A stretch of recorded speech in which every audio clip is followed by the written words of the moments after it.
بسم اللہ الرحمن الرحیم نحمدہ ونصلی علی رسولہ الکریم اما بعد السلام علیکم ورحمۃ اللہ وبرکاتہ۔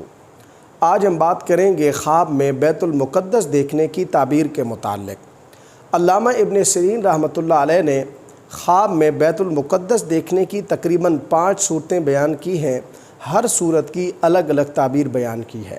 مثلا خواب میں بیت المقدس دیکھنا، خواب میں بیت المقدس سے سفر کرنا، بیت المقدس میں چراغ جلانا، بیت المقدس میں نماز پڑھنا، بیت المقدس میں وضو کرنا۔ اگر کوئی شخص خواب کے اندر بیت المقدس دیکھتا ہے یا خود کو بیت المقدس میں نماز پڑھتے ہوئے دیکھتا ہے تو کسی جائیداد کے وارث ہونے یا نیکی اختیار کرنے کی دلیل ہے۔ اگر کوئی شخص خواب کے اندر دیکھتا ہے کہ وہ بیت المقدس سے سفر کر رہا ہے، یعنی کوئی شخص خود کو بیت المقدس سے نکلتے ہوئے دیکھتا ہے تو یہ خواب سفر کرنے، اگر یہ صاحب خواب جائیداد والا ہے تو اس کے ہاتھ سے جائیداد نکلنے کی دلیل ہے۔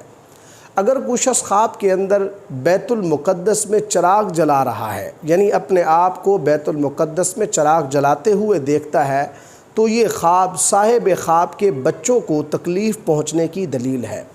اگر کوئی شخص خواب کے اندر بیت المقدس میں غیر قبلہ رو ہو کر نماز پڑھتا ہے تو اس خواب کی تعبیر یہ ہے کہ یہ شخص جلد حج کرے گا۔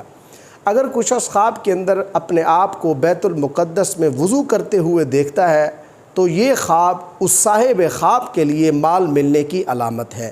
اللہ تبارک و تعالیٰ سے دعا ہے کہ اللہ تبارک و تعالیٰ ہمارے لیے ہمارے خوابوں کو باعث رحمت اور برکت بنائیں۔ السلام علیکم ورحمۃ اللہ وبرکاتہ۔